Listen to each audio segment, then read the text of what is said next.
Look which Democrat is running in 2020. Trump is going to love destroying them.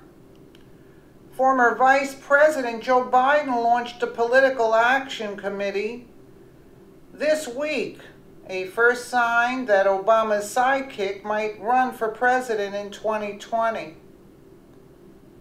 Creepy Joe Biden. The Political Action Committee, called American Possibilities PAC, will initially fundraise for Democrats in midterm elections, but could also be used to set the stage for Biden's own presidential campaign. Although not mentioning President Trump, who he has criticized repeatedly on the PAC's website, he did take an indirect swipe at the president, writing, "That's why the negativity, the pettiness, the small-mindedness of our politics today drives me crazy. It's not who we are." Biden is sounding pretty negative and petty himself, if you ask me. Biden ran for president twice before, in 1988 and 2008, failing to secure a primary win both times. He opted not to run in 2016, but has often said that he regrets that decision. He is older than President Trump and would be a 77-year-old president-elect if he wins the race in 2020. He should give it up.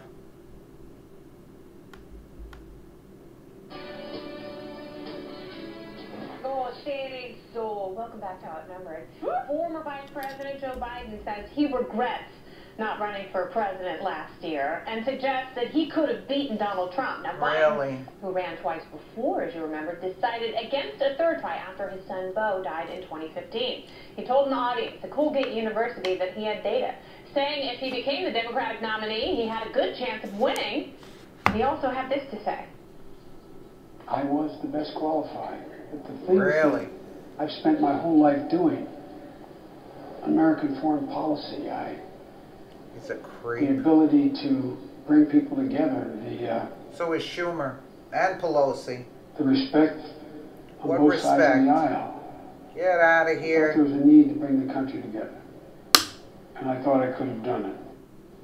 Megan, could he have done it? You know, I love Joe Biden. I always will. I have a special place in my heart for him, even though we agree on almost nothing politically. The one thing I will say about this is I can't find a politician anywhere who it doesn't have some revisionist history in their mind that if they had run for president in the last election cycle, things would have turned out differently. No, it wouldn't. We forget too easily what a terrible campaigner this man was when he ran for president the 2 times that he did. Made a lot of really rookie errors, said a lot of just get on your Google, a lot of really dumb gaffes.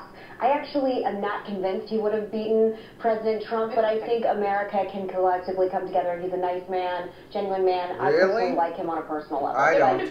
Don't know. It would have been fun. It would have been a very different race, wouldn't it? Because, you know, Biden obviously comports himself differently. Hillary Clinton, during debates, he knows how to fight when he has to, but he can turn on that likability and charm that she just doesn't exact $1 billion can't buy. But, I mean, he's saying right now he would have been a better candidate than Hillary Clinton, clearly then, right? That's what I'm saying. She would have been a better candidate. The less of two evils. That pen right there is a very, very low bar. Hit the nail on the head just in terms of all the polling and the resets that we saw with Hillary Clinton's campaign, you know, out on some remote island off of New York where no one went to, and blah, blah, blah. He had likability. He has likability, and that was something that she couldn't seem to conjure up.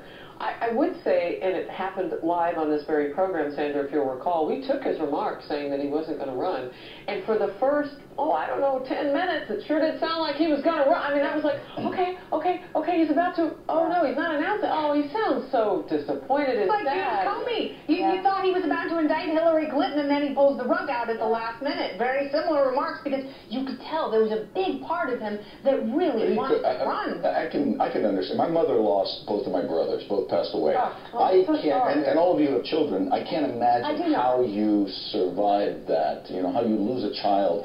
And so to then, in the midst of that, to turn around and run for president, which is, as we've seen, such a daunting task. You know, I would almost believe that it was totally Joe Biden's decision if it were not for the downfall and the takedown of Bernie Sanders. I think there's a lot of happened within the Democratic Party at that time, with the desire, the thirst that was so real to anoint a woman to the throne. I would almost believe it was totally his decision.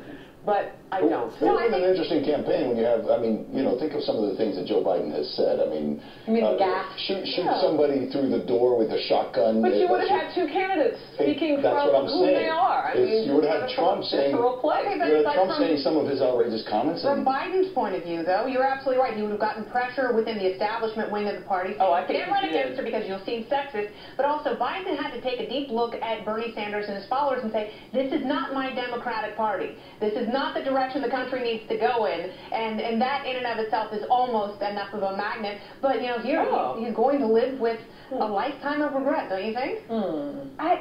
Listen, I've met him in person. He's a lovely man with a sense of humor, which I think is really, really needed in politics today. I don't think he lives his life living in regret. I think he's been through a lot of personal tragedy, but he's a needed person in the Democratic Party in the sense that he's not flamethrowing in the way that Chuck Schumer is. He's friends with Republicans personally in his life as well. And that these lions of our political history who are, quite frankly, just going on the wayside, I think it's important that he still has a voice. The way you speak of Joe Biden, I've never heard a Republican speak that way of Hillary Clinton.